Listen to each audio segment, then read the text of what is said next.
नमस्कार दोस्तों, स्वागत है आप सभी का अपने YouTube channel jet for teach एक नए वीडियो में। आज की इस वीडियो में हम लोग क्लास 10th का सेकंड चैप्टर जो हिंदी है उसके 20 के दांत जिस चैप्टर का नाम है उसके सारे ऑब्जेक्टिव क्वेश्चन को देखने वाले हैं। इजी ट्रिक के साथ देखेंगे हम लोग, फुल मार्क्स आने की गारंटी है। समझाना आपको आसान भाषा में एकदम आसानी से आपको समझा पाएंगे। तो आपसे मैं एक ही रिक्वेस्ट करूंगा कि शुरू से लेकर के अंत तक इस वीडियो को जरूर देखिएगा।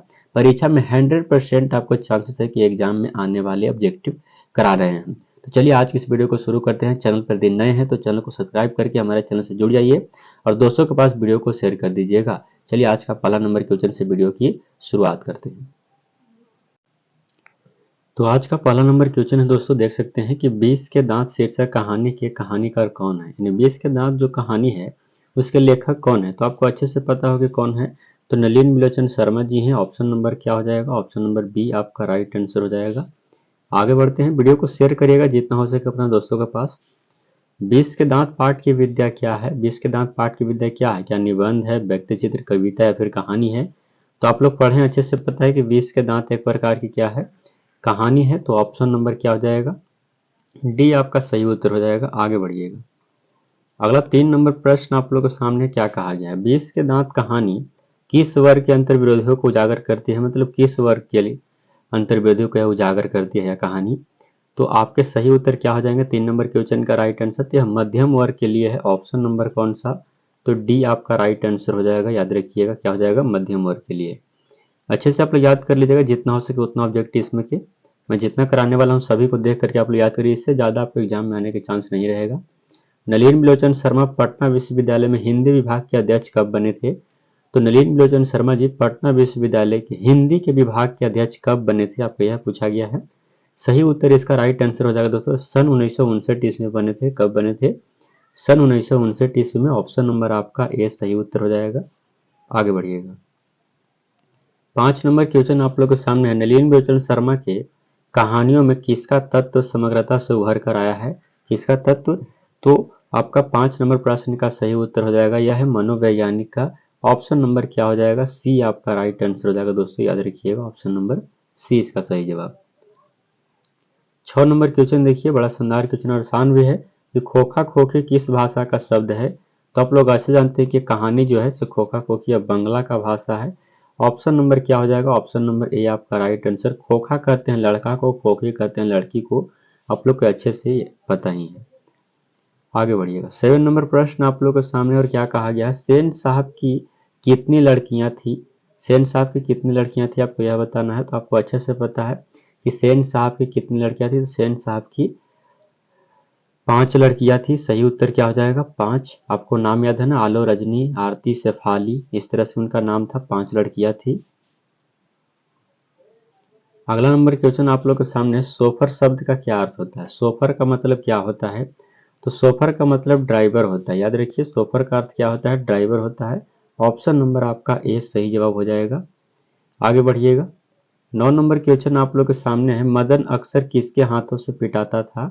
तो मदन अक्सर अपने पिताजी के हाथों से पिटाता था। आप लोग कहानी पढ़े हैं, पता ही है कि मदन वो हमेशा पिटाने का काम पिताजी से ही करता था, पिताजी उसको पीटते थे कभी कभी।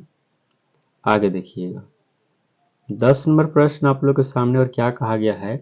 ऐसे ही लड़के आगे चलकर गुंडे, चोर और डाकू बनते हैं।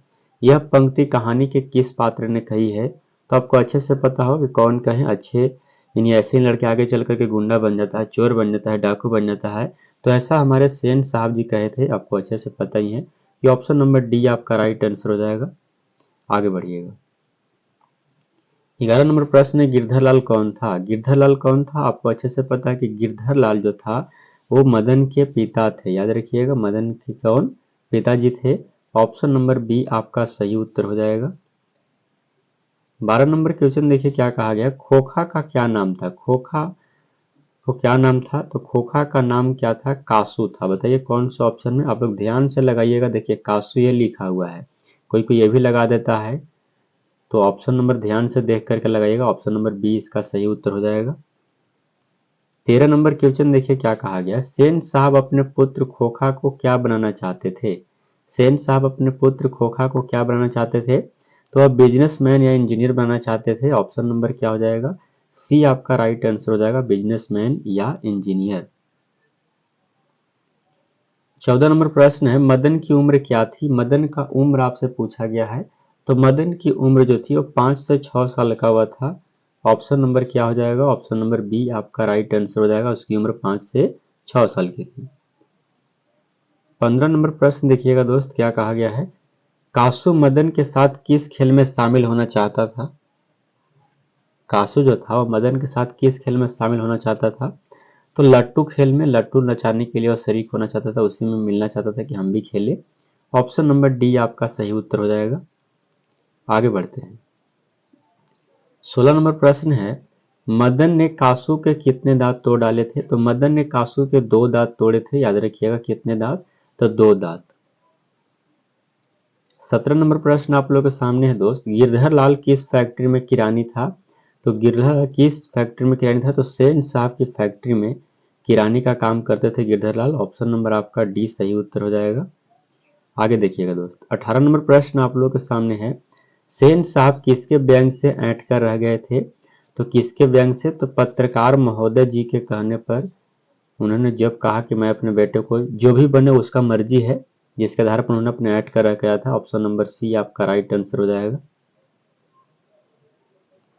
अगला प्रश्न है दोस्तों, ध्यान से देखिएगा, मदन किसका पुत्र था? मदन किसका पुत्र था? तो सही उत्तर आपका राइट आंसर क्या हो जाएगा? मदन गिरधर का पुत्र था। ऑप्शन नंबर क्या हो जाएगा? सी आपका सही जवाब। आगे देखिए, 20 नंबर क्वेश्चन, सेन साहब के कार का कीमत क्या था?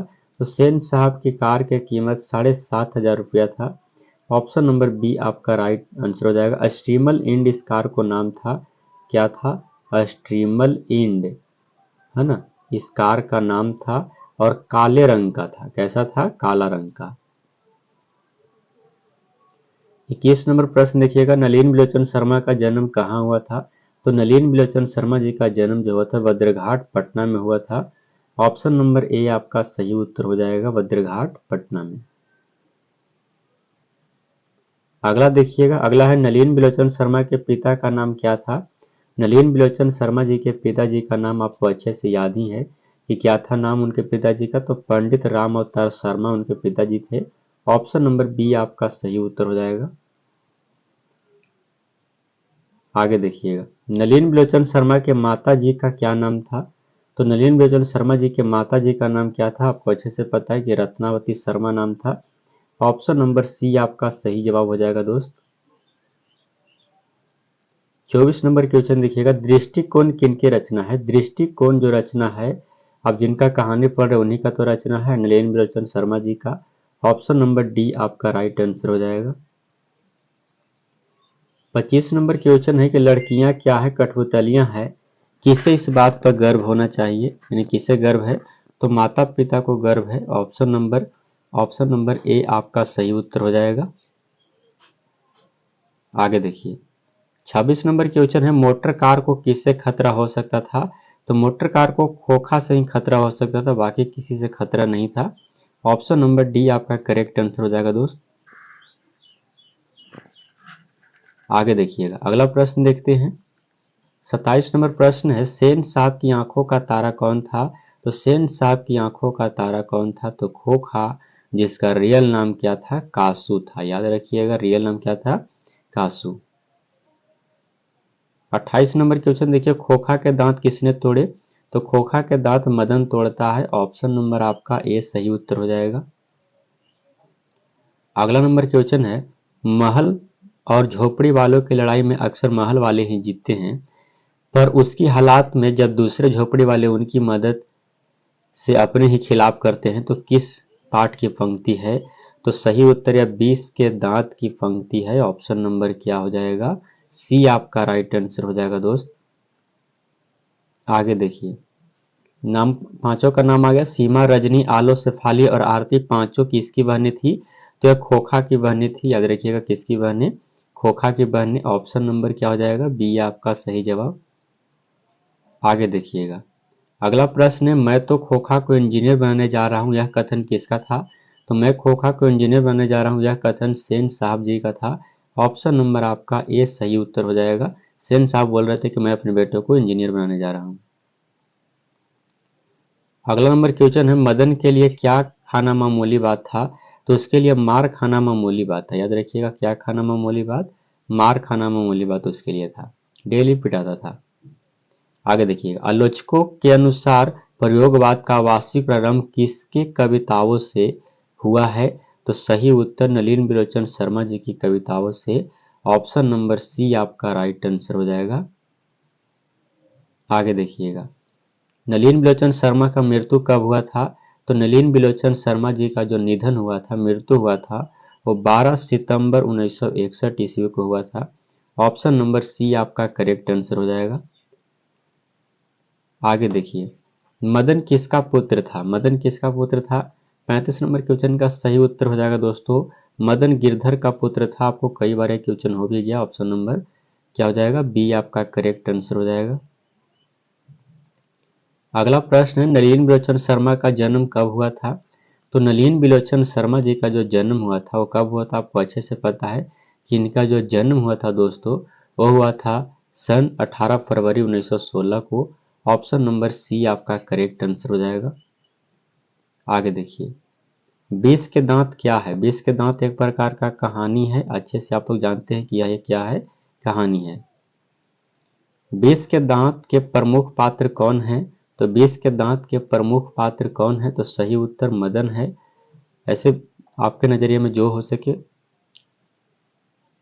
20 के दांत कहानी के शीर्षक का नायक कौन है? नायक आप बता सकते हैं कि नायक कौन है? सही उत्तर मदन नायक है। Option number A.